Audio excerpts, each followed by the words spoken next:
نحمده ونصلي على رسوله الكريم اما بعد فاعوذ بالله من الشيطان الرجيم بسم الله الرحمن الرحيم رب اشرح لي صدري ويسر لي امري واحلل عقدة من لساني يفقهوا قولي رب زدنا علما اللهم فقهنا في الدين اللهم انا نسألك علما نافعا وعملا متقبلا ورزقا طيبا اللهم انفعنا بما علمتنا وعلمنا ما ينفعنا وزدنا علما آمین یا رب العالمین. والذین کفروا، اور وہ لوگ جنہوں نے کفر کیا. کفر، اب یہاں پہ کفر کا معنی پچھلی آیت کے کانٹیکسٹ میں آپ دیکھیں، پچھلی آیت میں آیا کہ انصار اللہ بن جاؤ، اور یہاں پہ جنہوں نے کفر کیا، یعنی جنہوں نے اس بات کو نہیں مانا، جنہوں نے انکار کیا اس بات سے، انصار اللہ بننے سے انکار کر دیا، ہم نہیں بنتے، ہم سے نہیں ہوتا، ہم نہیں کر سکتے. فَتَعْسَ لَهُمْ، پس تباہی ہے ان کے لیے، وَأَضَلَّ أَعْمَالَهُمْ، اور اس نے بھٹکا دیا ان کے اعمال کو، گم کر دیا ان کے اعمال کو.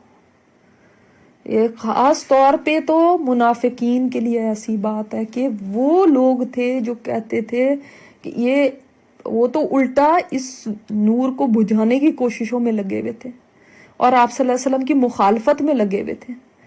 دوسرے کافر بھی ہیں جنہوں نے کلم کلا ہی مخالفت کی، ساتھ نہیں دیا.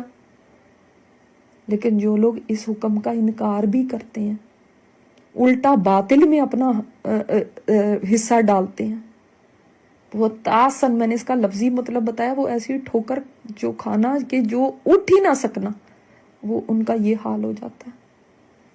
تو پھر واقعی تم دین کی مدد نہیں کرو گے تو پھر ایسا زوال آئے گا. اگر سارے یہ سوچتے رہیں فلانا کرے نا ہمیں کیا، فلاں کرے نا ہمیں کیا، ہمیں کون سا کچھ آتا ہے. آج تو یہ حال ہے ہمارا پستی کا کہ ہم ایون اپنی اولاد کو بھی خود قرآن نہیں پڑھا سکتے. ہمارے خود ہی نہیں صحیح ہیں، ہم نے خود نہیں آج تک صحیح سیکھے. وہ فلانی جگہ بھیج دیتے ہیں، اس آپا جی کے پاس، ان کے پاس، ان خالہ جی کے پاس، کہیں سے بھی پڑھاؤ، میں نہیں پڑھا سکتی، کیوں، مجھے آتا ہی نہیں. آج تو یہ حال ہے. اب یہ زوال ہی ہے نا کہ اپنی کتاب کو بھی نہیں ہم پڑھ سکتے، نماز نہیں لوگوں کو صحیح آتی، قرآن کا ہی پتہ نہیں ہے.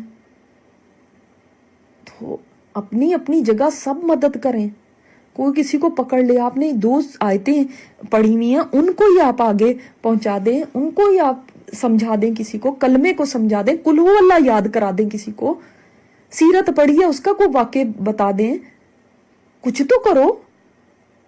اگر نہیں تم کرو گے نا پھر پستی میں جا گرو کہ جہاں پہ صرف ہلاکت مقدر بن جائے گی اور کچھ نہیں ہوگا. اور آج دیکھیں حال الحمدللہ بہتر ہوا ہے، لیکن اس حال پہ ہم پہنچے کیوں؟ کیونکہ پہلے سے کام نہیں ہو رہا تھا، اس لیے آج یہ وقت آیا. آپ پچھلی سینچری کے اندر دیکھ لیں، بالکل جہالت، بالکل نہ عورتیں پڑھی لکھی، نہ ان کو کوئی دین کا پتہ، ایون اپنی نماز قرآن کا نہیں پتہ.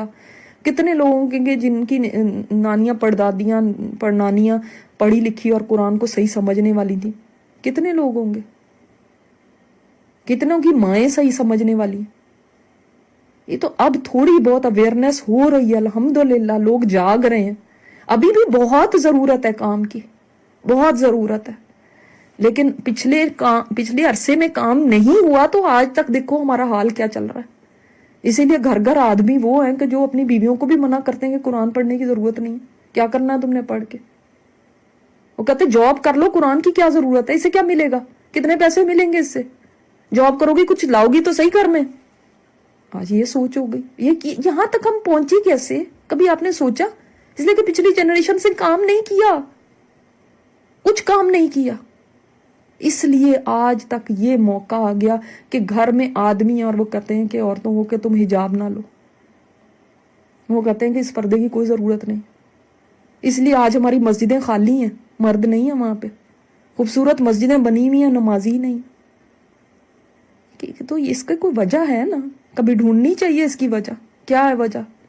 پیچھے دیکھو، نیگلیجنس ہوئی ہے، یہ کام نہیں ہوا، اس لیے آج یہ موقع آیا اور اس کے اثرات آتے ہیں پھر آگے.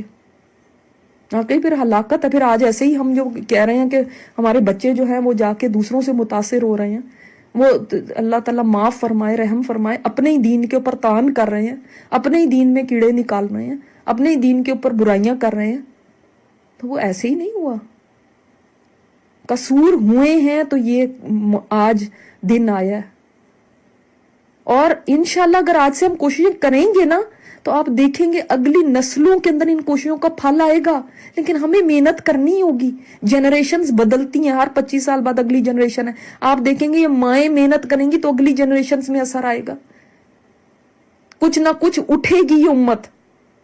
لیکن اگر اسی طرح پڑے رہے تو زوال پہ زوال ہے. آگے آپ کے اپنے گھروں میں سے بچے چھوڑ چھوڑ کے دین جا رہے ہیں, اور کیا کیا کہوں میں اس سے آگے, ایتھیسٹ ہو رہے ہیں. کہانیاں تو سنو لوگوں کی. تو اس کی کوئی وجہ ہے.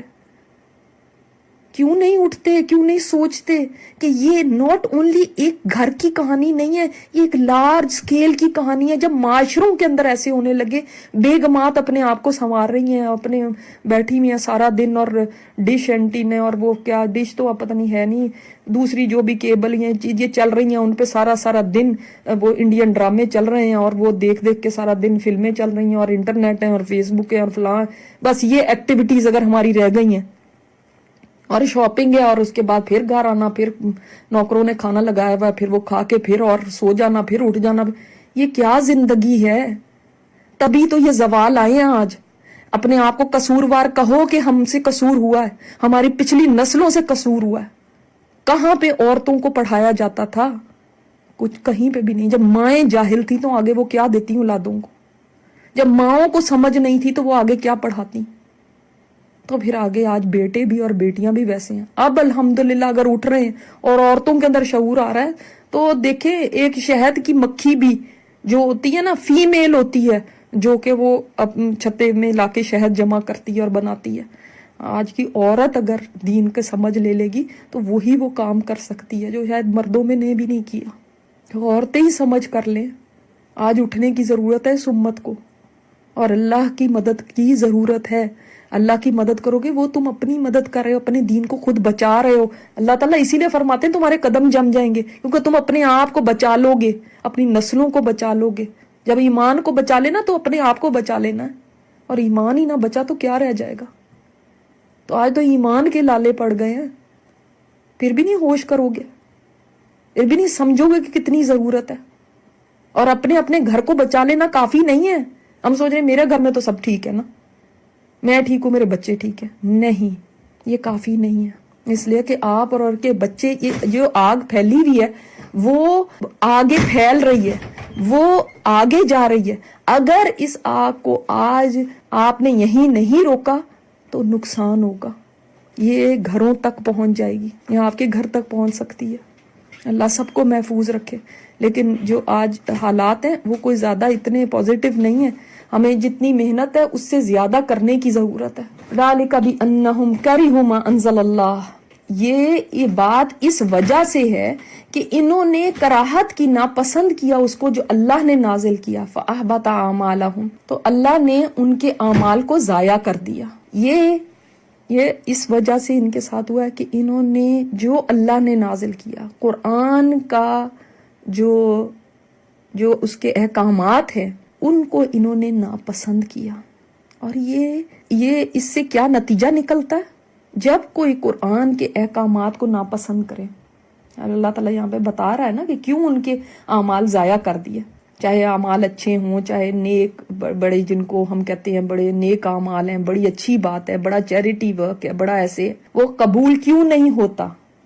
اس لیے کہ جب اللہ کا کلام پسند نہ آئے, جب یہ اس سے دل میں تنگی پیدا ہونے لگے, جب ناپسند آنے لگے یہ, تو پھر اعمال ضائع ہو جاتے ہیں. یہاں پہ یہ بات نہیں ہو رہی کہ کس نے عمل کیا کس نے نہیں عمل کیا. کراہت کرنا نا اللہ کے احکامات سے, یہ تباہ کر دیتا ہے اعمال کو.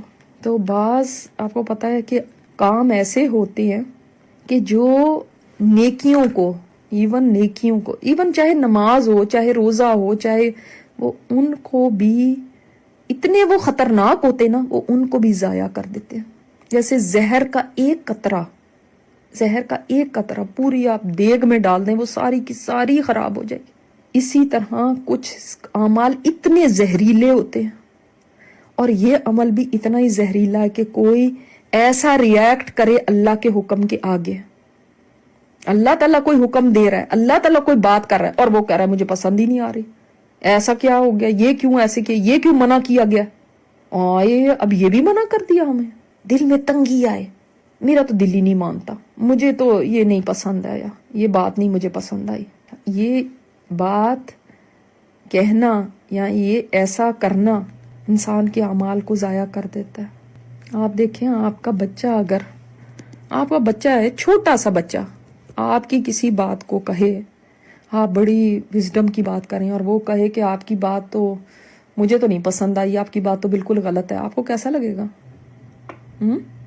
آپ کو کیسا فیل ہوگا؟ آپ چھوٹے سے بچے کی بات کو, چاہے ہو سکتا ہے اس کی بات صحیح ہو کیونکہ ہم تو خود ناقص العقل ہیں, ہو سکتا ہے ہماری بات واقعی غلط ہو, لیکن فیل کیسا ہوگا؟ تو یہاں پہ تو چانس ہے کہ ہماری ہو سکتا ہے بات غلط ہو. اللہ کی تو کوئی بات غلط نہیں, اس کی تو ہر بات حکمت پہ مبنی, اس کی تو ہر بات حق ہے, اس کا تو اپنا نام ہے الحق. اس کی بات کے اوپر کوئی کراہت کرے کہ مجھے نہیں اچھی لگی, یہ نہیں صحیح ہے, یہ بات بس ویسے صحیح نہیں ہے, یہ انسان کے عمل کو ضائع کر دیتی ہے. اب تمہاری نیکیاں بھی ختم. افلم یسیروا فی الارض فینظروا کیف کان عاقبۃ الذین من قبلہم, کیا پھر نہیں وہ زمین میں چلے پھرے, دیکھتے تو صحیح کیا انجام ہوا ان سے پہلے لوگوں کا. دمر اللہ علیہم, ہلاکت ڈال دی اللہ نے ان پر. وللکافرین امثالها, اور کافروں کے لیے اس کی مثالیں ہیں. یہ کافروں کے لیے یہ ایک مثال ہے کہ پچھلے کافروں کے ساتھ کیسے ہوا, ویسے ہی تمہارے ساتھ بھی ہو سکتا. اور جنگ بدر میں ہوا, اور یہاں پہ بتایا گیا, قریش مکہ کو تو بتایا گیا, ہر آنے والی قوم کے لیے یہ ایک وارننگ سمجھ لیں کہ تم ذرا چل پھر کے دیکھو زمین میں, دیکھو کیسا انجام ہوا. جو پہلے لوگ آئے تھے کتنی بڑی بڑی قومیں تھیں, کیسے کھنڈر بن گئے. آج وہ مثال ہیں تباہی کا, ویرانی کا, وحشت کا. جہاں پہ کبھی کوئی بسا کرتے تھے, ان کے آثار بتا رہے ہیں کہ وہ بڑی سیولائزڈ قومیں تھیں. کئی انہوں نے کھدائیاں کی تو کئی آثار ایسی قوموں کے بھی نکلے ہیں جن کے پاس ویل بھی ہوتا تھا. انہوں نے اس وقت اس کو انوینٹ کر لیا تھا, پہیے کو. اس کا مطلب ہے کہ ان کے پاس ایسی سواریاں تھیں, ایسی چیزیں تھیں, ان سے وہ کام لیتے تھے. ٹوائلٹس بنے ہوئے باقاعدہ, ہزاروں سال پہلے کی تہذیب میں, یہ موہنجو داڑو, ہرپا وغیرہ, تو ٹوائلٹس بنے ہوئے, اور اس طرح کی چیزیں. پتہ چلتا ہے کہ یہ ایسے نہیں تھا کہ چھوٹی کوئی معمولی سی قومیں, بے عقل سی لوگ تھے. پرانے جو تھے اس لیے بے عقل تھے, تو ہم سوچتے ہیں کہ وہ پرانے ہونے کا مطلب ہے کہ ان کو عقل ہی نہیں تھی. ہم سے زیادہ تو کوئی سیولائزڈ اور ایجوکیٹڈ اور ایڈوانس نہیں ہے. حالانکہ اللہ تعالیٰ نے قرآن میں خود فرمایا لم یخلق مثلها فی البلاد. عاد کے بارے میں پچھلی دفعہ بھی بات ہوئی تھی کہ ان جیسا تو کوئی پیدا ہی نہیں ہوا جیسے وہ تھے. وہ ان کو گزرے بھی ہزاروں سال ہو گئے, 5000 تو ہو ہی گئے. تو یہ مثال ہے, سمجھو ان مثالوں سے. ذالک بان اللہ مولی الذین آمنوا, ان کو کیوں ایسے ہلاک کیا گیا؟ اس لیے کہ بے شک اللہ تعالیٰ مددگار ہے ان کا جو ایمان لائے. وَأَنَّ الْكَافِرِينَ لَا مَوْلَىٰ لَهُمْ, اور کافروں کا تو کوئی مددگار نہیں ہے. ان کا کوئی مددگار نہیں ہے جو کافر ہے. اسی لیے دیکھو کیسے تباہ کر دیے گئے. اور کافروں کے لیے سب سے بڑی حسرت کا مقام ہی یہ ہے, ان کا مددگار کوئی بھی نہیں. اور مومن کے لیے سب سے بڑی طاقت یہ ہے کہ اس کا مددگار اللہ ہے. ابو سفیان جب احد میں واپس جا رہا تھا اپنے لشکر کو لے کر, تو جانے سے پہلے احد پہ نمودار ہوا اور بلند آواز سے بولا کیا تم میں محمد ہیں؟ کیونکہ آپ صلی اللہ علیہ وسلم کی شہادت کی بھی افواہ پھیل چکی تھی نا. تو کسی نے کوئی جواب نہیں دیا. اس نے پھر کہا کیا تم میں ابو قحافہ کا بیٹا ہے, یعنی ابو بکر صدیق رضی اللہ تعالیٰ عنہ. آپ صلی اللہ علیہ وسلم نے منع کیا کہ جواب مت دینا, تو کسی نے جواب نہیں دیا. پھر اس نے کہا کہ کیا تم میں عمر بن خطاب ہے؟ تو پھر آپ صلی اللہ علیہ وسلم نے منع فرمایا کوئی جواب نہ دے. تو اس نے پھر کسی نے جواب نہیں دیا. اب ابو سفیان نے کہا چلو تینوں سے تو فرصت مل گئی. یہ سن کے حضرت عمر بے قابو ہو گئے، بولے اللہ کے دشمن جن کا تو نے نام لیا وہ سب زندہ ہیں، ابھی اللہ نے تیری رسوائی کا سامان باقی رکھا ہوا ہے، یعنی ابھی ہم تجھے رسوا کریں گے. ابو سفیان نے کہا تمہارے مقتولین کا مسئلہ کیا گیا لیکن میں نے اس کا حکم نہیں دیا تھا، نہ ہی میں نے برا منایا. پھر نعرہ لگایا اولو حبل، حبل بلند ہو. تو پھر آپ صلی اللہ علیہ وسلم نے صحابہ سے فرمایا تم اس کو جواب کیوں نہیں دیتے؟ صحابہ نے پوچھا ہم کیا جواب دیں؟ آپ صلی اللہ علیہ وسلم نے فرمایا تم یہ کہو اللہ ہی سب سے بلند ہے اور بزرگ و برتر ہے. تو آپ صلی اللہ علیہ وسلم نے یہ جواب سکھایا اللہ اعلی و اجل. اب حبل جو تھا نا وہ بڑا بت تھا کعبے کے سامنے جو تھا. ابو سفیان نے پھر نعرہ لگایا لنا العزا ولا عزا لکم، ہمارے لیے تو عزا ہے تمہارے لیے کوئی عزا نہیں. آپ صلی اللہ علیہ وسلم نے فرمایا اس کو جواب دو. جو جواب دیا نا وہ ایسا ہے کہ انسان کے رونگٹے کھڑے ہو جاتے ہیں، اتنا خوبصورت جواب ہے یہ. آپ نے فرمایا کہ تم کہو، اور صحابہ نے یہ کہا اللہ مولانا ولا مولا لکم، اللہ ہمارا مولا ہے تمہارا کوئی مولا نہیں ہے. یہ ہے مومن کی اسٹرینتھ. ہمیشہ یہ بات یاد رکھیں. کافر کے پاس وہ چاہے بیمار ہے، وہ چاہے مصیبت میں ہے، وہ چاہے شکست کھا رہا ہے، وہ چاہے کہیں پہ بھی ڈاؤن فال کا شکار ہے، اس کے پاس کوئی ہے نہیں جس کا وہ سہارا پکڑے. اور ہمارے پاس اللہ مولانا ولا مولا لکم، اللہ ہمارا مولا ہے تمہارا کوئی مولا نہیں. انسان بیمار ہے تو وہ کہتا ہے اللہ مولانا، میرے پاس اللہ تو ہے نا، وہ ہے میرا مددگار. میں کچھ بھی، میں کتنی بھی مشکل کے اندر ہوں، میرا اللہ ہے نا میرے ساتھ. اس کے پاس یہ کہنے کو نہیں ہے، اس کے پاس کچھ بھی نہیں ہے، اس کے ہاتھ خالی ہیں. آپ اسپتالوں میں دیکھیں لوگ پڑے ہوتے ہیں، بیمار ہیں، ان کے پاس کوئی نہیں ہے جس کو وہ بیان کر سکے. اور مسلمان کے پاس، مومن کے پاس کون ہے؟ اس کا اللہ ہے. اس کو پتا ہے میری تکلیف بھی ہے تو اللہ اس سے میرے گناہوں کو جھاڑ رہا ہے. اس کو پتا ہے اس کے لیے ذریعے میرے درجے بلند ہو رہے ہیں. اس کو پتا ہے میرا اللہ ہے جو میری بات سن رہا ہے، میرا اللہ جو میرے سے قریب ہے، میرا اللہ ہے جو میرا مشکل کشا ہے، وہ اللہ کل شیء قدیر ہے، وہ مجھے اس سے نکال سکتا ہے. دوسرے کے پاس تو یہ ایمان ہی نہیں ہے. وہ کس کو پکارے، وہ کس سے کہے، وہ کس سے بات کرے؟ سبحان اللہ. دس از یور اسٹرینتھ کہ اللہ مولانا ولا مولا لکم، ان کا کوئی مولا نہیں، ہمارا مولا اللہ ہے. ہم کتنی بھی بڑی دشمن ہم سے کتنا ہی برا کا ارادہ کرے، اللہ مولانا، اللہ ہے نا ہمارا مولا.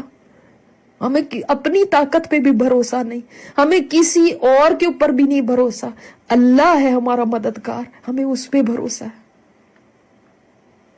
سبحان اللہ. تو یہ بہت پیاری بات تھی، یہ بہت بڑا نعرہ تھا جو مسلمانوں نے پھر لگایا کہ اللہ مولانا. آگے دیکھتے ہیں. ان اللہ، بے شک اللہ تعالی، یدخل الذین آمنوا وعملوا الصالحات، داخل کرے گا ان لوگوں کو جو ایمان لائے اور انہوں نے صالح عمل کیے، جنات تجری من تحت الانہار، ان جنتوں میں جن کے نیچے نہریں بہتی ہیں.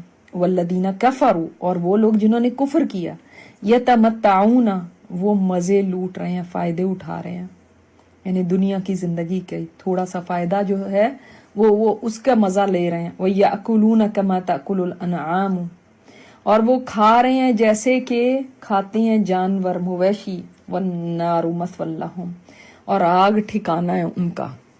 یہاں پر اس آیت میں دو کرداروں کا کمپیرزن کیا گیا. دو زندگیاں ہیں جو بالکل ڈیفرنٹ ہیں. ایک ہے جو ایمان لا کر صالح عمل کرے، یعنی اس کی زندگی کا کوئی مقصد ہے، اس کی زندگی کا کوئی ایم ہے، اس کی زندگی ایک محنت والی زندگی ہے. اور دوسرا کردار، اب آگے اس کا تو رزلٹ بتایا گیا کہ اس کو جنت ایسی ملے گی، لیکن دوسرا کردار پہلے دیکھ لیتے ہیں اور اس کے بعد ان کے انجام کے اوپر بھی بات کرتے ہیں.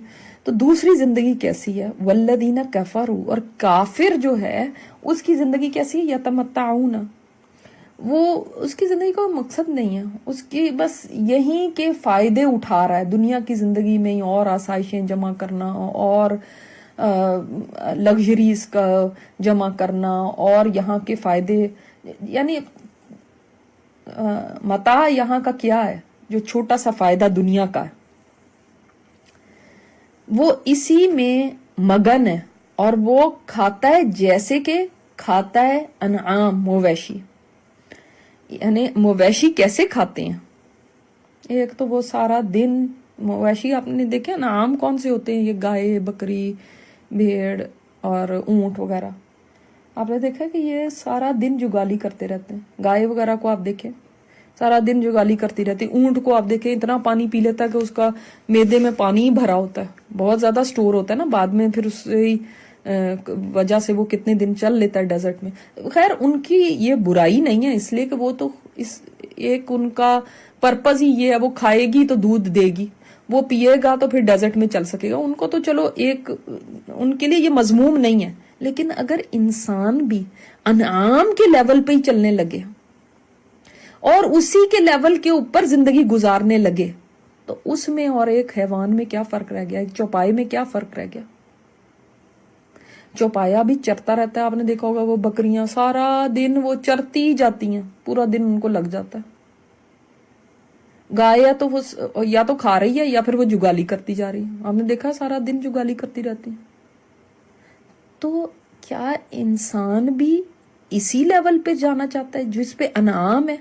کافر کی زندگی ایسی ہوتی ہے کہ وہ ایسی زندگی بس کھانا پینا، عیش و آرام، کھا پی لیا سو لیا پھر اٹھ گئے، پھر کھا پی لیا پھر سو لیا پھر اٹھ گئے. یہ تو انعام کی زندگی ہے. وہ بھی دیکھے پھر اس کے بعد لیٹ جاتے ہیں، پھر سو جاتے ہیں، پھر اٹھتے ہیں، پھر کھانا شروع کر دیتے ہیں، پھر یہ ہے ان کی لائف. کیا انسان اس سطح پہ زندگی گزارنا چاہتا ہے؟ یہ بات اتنی بڑی حقیقت کو کھولتی ہے یہاں پہ کہ اہل ایمان جو ہوتا ہے وہ تو ایسی زندگی نہیں گزارتا.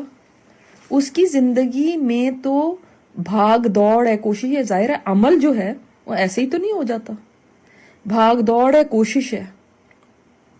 اور جانور کی زندگی میں دوسری طرف ایک کافر کی زندگی جس کو جانور کی طرح کھانے کو کہا گیا، بس کھاتا جانا کھاتے جانا. وہ کھڑے ہو کے بھی کھا رہے ہیں، چل پھر بھی رہے ہیں تو تب بھی کھاتے جا رہے ہیں. ان کو اس سے کوئی غرض نہیں ہے ہم نے بیٹھ کے کھانا ہے، ہم نے کچھ، یعنی ایسی چیز نہیں ہے ان کے اندر. اب آپ دیکھیں کافر تو ایسا کرتا ہے، مسلمانوں نے کہاں کہاں آج ہم اپنے آپ کو مسلمان کہتے ہیں لیکن اس چیز میں ہم بھی کافروں کے برابر آ گئے. یہ تو کافروں کی خصلت بتائی گئی ہے نا، جس کا اللہ پہ ایمان ہی نہیں، جس کا آخرت پہ ایمان ہی نہیں، اس کے لیے تو یہی زندگی ہے نا. اس نے کیا بامقصد زندگی، اس کے لیے یہی زندگی ہے، یہیں پہ بناؤ، کریئر بناؤ، جابیں کرو، ایک سے دوسری کر لو، دوسری سے تیسری کر لو، پھر اور زیادہ چیزیں، تاکہ کیوں کر رہے ہو؟ اور زیادہ لگژریز ملیں، اور زیادہ ملیں. اس کی کوئی انتہا نہیں ہے، یعنی نہ تو پیسہ جمع کرنے کی کوئی انتہا ہے، نہ اس کو خرچ کرنے کی کوئی انتہا ہے. کمائے جا رہے ہیں، جمع کیے کر کے پھر اس کے بعد اس کو سپینڈ کیے جا رہے ہیں. کئی لوگوں نے مجھے بتایا، ایک نے نہیں بہت سارے لوگوں نے بتایا کہ وہ کئی ایسے گھروں میں گئے جن کے یعنی جو غیر مسلموں کے تھے، کہ ان کی، ایک نے مجھے بتایا کہ ان کی بیسمنٹ میں اتنا سامان تھا کہ زمین سے اوپر تک، اس نے کہا کہ کرسمس کی چیزیں اور پتہ نہیں جو گفٹس کرسمس پہ ملے ہوئے تھے اور جو دنیا جہان کا سامان، یہ کیا ہے، جمع کیے جا رہے ہیں، جمع کیے جا رہے ہیں، اور ان کو خود بھی نہیں اس کا پتا کہ کیا کیا انہوں نے رکھا ہوا.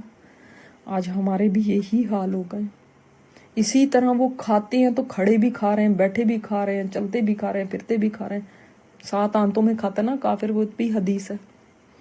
تو ان کا مقصد کیا ہے؟ کمائے جاؤ پھر اس کے بعد لٹا دو کھانے پہ. مومن کا تو یہ مقصد نہیں ہے. وہ خود بھی اللہ کا بندہ بن کے رہتا ہے اور وہ ایک محنت میں اپنی آئندہ زندگی کو بنانے کے لیے. وہ نت نئے مزے اور چٹخاروں کے لیے نہیں زندہ رہتا. نت نئی چیزیں روزانہ کی، دوپہر کو کچھ کھانا ہے، رات کو کچھ کھانا ہے، اب کیا کھانا ہے، صبح اٹھ کے بھی یہ سوچ ہے کہ آج کیا پکے گا، دوپہر کو یہ سوچ ہے رات کو کیا پکے گا، پھر کل کو سوچ ہے کل کیا کھائیں گے. بس کھانا کھانا کھانا. کیا ہم بھی آج ایسے ہی نہیں بن گئے؟ اگر ہمیں کسی درس پہ بھی بلایا جائے تو پہلے یہ نیچے لکھ کے رکھنا پڑتا ہے کہ کھانا بھی سرو کیا جائے گا تاکہ لوگ آ جائیں.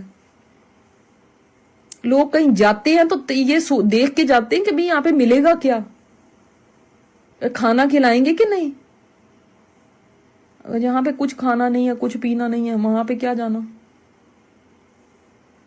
تو آج مسلمانوں نے بھی اپنی زندگی جانوروں کی سطح پہ ہی گزارنی شروع کر دی. وہ تو گزارتے تھے کیونکہ ان کو تو کچھ پتا نہیں ہے. تم تو کہتے ہو تمہارا ایمان ہے، تم تو جس چیز پر ایمان لائے ہو وہ اس سے تو زندگیاں ہل جاتی ہیں، اسے تو ایک زلزلہ آ جاتا ہے، انسان نئی شخصیت بن جاتا ہے، اسے تو اس کی سوچ بدل جاتی ہے، اس کی پرائرٹیز بدل جاتی. تمہارا کیسا ایمان ہے کہ تم تو کافر کے برابر کی زندگی گزار رہے ہو. یہاں پہ تو یہ کافر کے شغل بتائے گئے. عورتیں دیکھ لیں آج سب سے زیادہ ان کا وقت کچن میں ہی گزرتا ہے. کبھی گروسریاں رکھ رہے ہیں، کبھی لا رہے ہیں، کچن کے کام ہو رہے ہیں، برتن دھو رہے ہیں، پھر اٹھا رہے ہیں، پھر رکھ رہے ہیں، پھر یہ بنا رہے ہیں، پھر ایپیٹائزر ہے، پھر کھانا ہے، پھر ڈیزرٹ ہے، پھر چائے، پھر فلاں پھر فلاں، پھر اس کے بعد پھر سنیکس، پھر شام کی چائے، پھر رات کا کھانا، پھر صبح کا ناشتہ، پھر اس کے بعد بیچ میں سنیک. پھر یہ کیا زندگی ہے؟ کیا ہمارا کام دنیا میں مقصد ہمارا کھانا ہے، یا ہمارا مقصد یہ ہے کہ ہم نے جینے کے لیے کھانا ہے یا کھانے کے لیے جینا ہے؟ یہ کھانے کے لیے جیتے ہیں. مومن ایسا نہیں ہوتا. پھر نہ مومن کھڑے ہو کے بھی نہیں کھاتا پیتا، بیٹھ کے کھاتا ہے. جانور ہوتے ہیں کھڑے ہو کے کھاتے ہیں، اور ان کے ساتھ جانوروں کے ساتھ ان کو تشبیہ دی گئی ہے جانوروں کے کھانے کے ساتھ. مومن تو ایسا نہیں ہے. پھر وہ ہر وقت کھاتے ہیں تو یہ ان کا کام ہے، ہمارا نہیں ہے. پھر اس کے بعد انجام بھی بتائے گئے. جنات تجری من تحتہا الانہار ہے ان کا، اور ان کا والنار مثوی لہم. وہ جنتوں میں ہوں گے، یہ آگ میں ہوں گے. یار جو کچھ کر کے آئے گا، محنت کر کے آئے گا دنیا کے اندر، لیٹ لیٹ کے آرام فرما کے اور کھا پی کے نہیں آ جائے گا، وہ اس کے لیے ہی جنت ہوگی نا. آپ صلی اللہ علیہ وسلم نے فرمایا کہ دنیا کی کڑواہٹ آخرت کی مٹھاس ہے، اور جو دنیا کی مٹھاس ہے وہ آخرت کی کڑواہٹ ہے. دنیا میں کڑوا بھونڈ پی لو، دنیا میں محنت کر لو تو آخرت کی مٹھاس ہے. اور دنیا میں جو چاہتا ہے کہ بس یہیں پہ آرام فرماتی رہوں اور کھاتی پیتی رہوں اور پھر آرام کر لوں، تو پھر تو آگے بڑی مشقت ہے. یہ زندگی آرام کی جگہ نہیں ہے، یہ کام کی جگہ ہے. اس میں کچھ بنا جاؤ گے تو آگے آخرت سنور جائے گی، اور اس کو گنوا جاؤ گے تو آگے کچھ نہیں ہے. پھر اگر ہماری زندگی اس سے زیادہ قریب ہے جو کافروں کا یہاں پہ کہا گیا، تو کیا انجام وہ ہوگا جو ایمان اور صالح عمل کرنے والوں کا؟ ہم بونا کچھ چاہتے ہیں اور کاٹنا کچھ اور چاہتے ہیں. جو بوگے وہی تو کاٹو گے.